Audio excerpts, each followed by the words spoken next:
హడావుడి పడుతున్నావా? త్వరగా ఇంటికి వెళ్ళాలి, కాలు కింద పెట్టాలి కదా.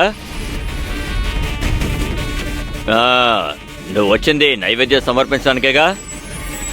ఆ నైవేద్యాన్ని నా దగ్గరికి తీసుకురా, వెళ్ళు.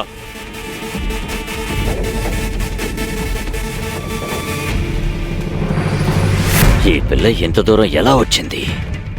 ఇంత శక్తి, ఇంత మనోధైర్యం ఈమెకి ఎలా ఉన్నాయి? ప్రతి సందర్భంలోనూ నన్ను ఎదుర్కొంటుంది. నువ్వు పాండురంగ నామాన్ని పలుకుతావు జిబ్రి. విట్టల విట్టల పాండురంగ, విట్టల విట్టల పాండురంగ. ఈయన మీకు దేవుడు, అందుకని మీ కోడలుగా నేను ఈయన పాదాలకి నమస్కరిస్తాను. కానీ నా పాండురంగాన్ని మర్చిపోవటం నా వల్ల కాదు.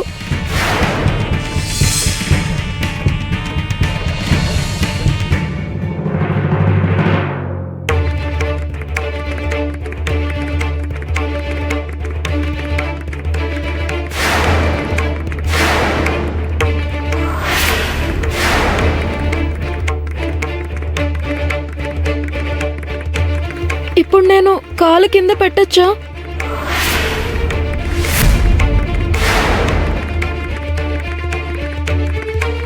సరే సరే, పెట్టు.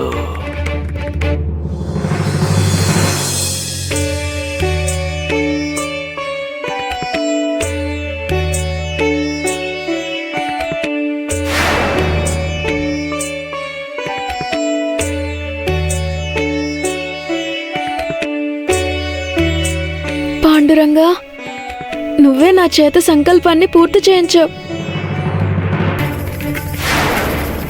మా అన్నయ్య కూడా తన భార్య స్వభావానికి విసిగిపోయి ఇంట్లోంచి వెళ్ళిపోయాడు. అలాగే ఏదో ఒక రోజు దిగంబర్రావు కూడా వాళ్ళ అమ్మ ప్రవర్తన భరించలేక ఇంట్లోంచి వెళ్ళిపోతాడు.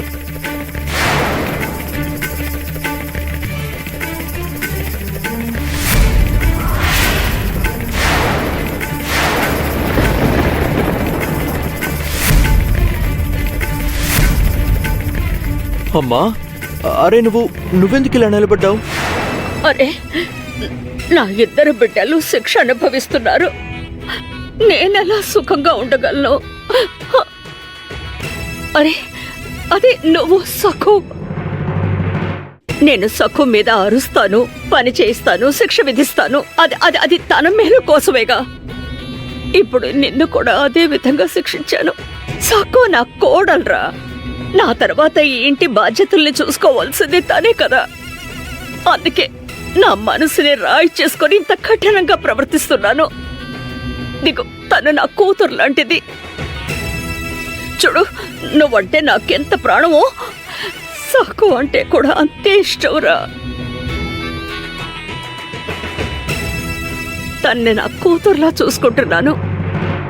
కానీ ఉలి దెబ్బలు గట్టిగా పడకపోతే శిల్పం తయారవ్వదు కదా. అందుకే నేను సకుతో కాస్త కఠినంగా ఉన్నాను. మీరిద్దరూ భార్యాభర్తలుగా బాధ్యతగా అన్ని పనులు నిర్వహించాలని కోరుకుంటున్నాను. దిగు, నేను మిమ్మల్ని అవమానించట్లేదు, హేళన చేయడం లేదు.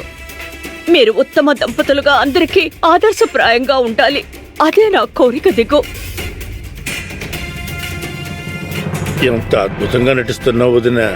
ఊసరి వెళ్ళిలా క్షణంలో రంగులు మారుస్తున్నావు. నువ్వేదో కొత్త ఆట ఆడబోతున్నావని నాకు అర్థమైందిలే. అందుకే సక్కు మీద ప్రేమ ఉన్నట్టు నటిస్తున్నావు. దిగో, నీ భార్య నువ్వు నాకు రెండు కళ్ళ లాంటి వారు. మరి నా చేతులతో నేను నా కళ్ళని పొడుచుకుంటానా?